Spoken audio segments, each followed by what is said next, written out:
Мы говорят, мы бессильны перед любовью, если она есть. Ал, құрметті әріптестер, мерекемізбен өте қуаныштымын бүгін осындай кеште отырғанымызға. Өзім поэзияны жақсы көремін. Бір маған ұнайтын Абайдың өлеңі бар, бірақ орысша аударылған. Айдала. Бір екі өлеңі бар, өзі жақсы орысша аударылған, соны біреуін орындап берсек. Язык любви, язык без слов, лишь ощущение тонкий зов, случайный взгляд или улыбка, его основа из основ. Когда-то с этим языком я был до тонкости знаком, но для меня его значение, увы, давно уж под замком. Екіншісін айтты. Бас, үнсіз тілсің, махаббат тіл үнсіз тіл. Содан ғой. Безвыходна любовь, слепая сила, где силы взять, тоску свою избыть. Ведь если ты другого полюбила, то мне другой вовек не полюбить.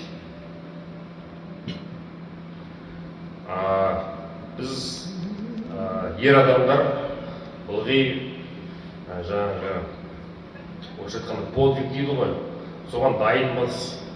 Оған бізді итермелейтін біздің қыздарымыз, әйелдеріміз, біздің сүйікті жандарымыз. Сүйікті жандарымыз аман болсын, арамызда осылай қолдап жүрген Ерболаттың Гүлшаты.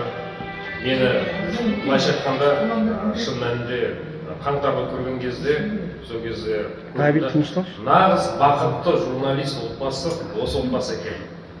Әйелі қолдап, қасында жүріп, бірге суығын көріп, ащысын, тұщысын бәрін бірге көріп жүрген осы Гүлшат жеңешеміз. Аман болыңыз, деніңіз сау болсын. Осылай әрқашанда Ерболаттың қасында жүріп, бірге қартайып, бірге болыңыздар. Рахмет. Жақсы. Ерболат, грамота бересің ба? Söyle, тілек айтты. Мен тағы да тілек айтамын. Давай. Мен онда тағы да бір реч айтамын. Естімей қалдым, тағы да қосып жібересің. Шығармашылық кеш басталды. Шығармашылық кеш басталды. Тағы бір. Пресс-конференция басталып қойдым. Енді басталды қызы жаңа. Ал бүгінгі кеш тамаша, журналистер күні құтты болсын. Біз әрқашанда сөз бостандығы үшін аянбаймыз, күресеміз, төбелесеміз, керек болса. Олар біледі, мен кім екенімді. Төбелеске дайын тұрамын ғой. Мәке, өзің үлкен алғыс, осылай сыйлап, бізді басымызды қосып, бүгін тамаша отырмыз. Көп адамдарды мен Фейсбуктан таниды екенмін, бірақ ешқашан көріспегенмін. Енді журналистика қалай келді? Көп адамдар қалай келген туралы айтып жатады, мен де айтып кетейін. Мен бала кезімнен журналист болуды армандадым. Бірақ мамандығым инженер. Инженерлікке түсіп, инженер де болып көрдім. Бірақ енді Құдайдың өзінің бір маңдайым жас қойған шығар. Мен бәрібір 25 жасымда журналистке келдім. Өзім қазақша оқысам да орыс журналистикасына қалай келіп қалғанымды әлі күнге дейін таңғаламын да. Қазір Құдайға шүкір енді өзімнің жаңағы тыңдармандарым бар, оқырмандарым бар. Қазақша да берем, орысша да берем, екі тілде. Мен айтайын деген бүгін енді біз бәріміз Мұхаммед Кәрімді еске алып отырмыз. Неге десеңіз, өйткені ол Абақтыда отыр. Біз мында отырмыз, оған жақта отыр. Думан бауырым, сен әлі бостандыққа шығасың. Сен әлі өзіңнің жасайтынын жасайсың. Біз соған толық сенеміз. Саған бостандық. Бұл билік жақын арада күйрейді. Бұл Назарбаевтың режимі жақын арада күйрейді. Тоқаев емес, Назарбаев. Назарбаев тірі тұрғанда Тоқаев әлі президент бола береді.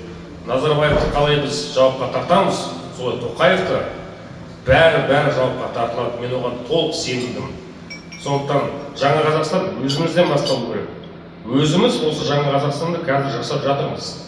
Байқамаған адамдарға айтатын, біз шын мәнінде қаңтардан кейін қатты өзгердік, халық қатты өзгерді. Мен алаңда болған кезде 50 мың халықты көрген кезде қандай толқып қалды, мен көзімнен жас келді. мен шыны керек соған бір ай бұрын ойладым, ай бұл қазақ көтерілмейді деп сондай ойда жүрдім. Бірақ көтерген кезде мен ұқтанып қалдым. Мен қазақтың мәңгі ел болатынына сенімдімін. Қазақ мәңгі ел болсын. Amin. Журналистер күні құтты болсын.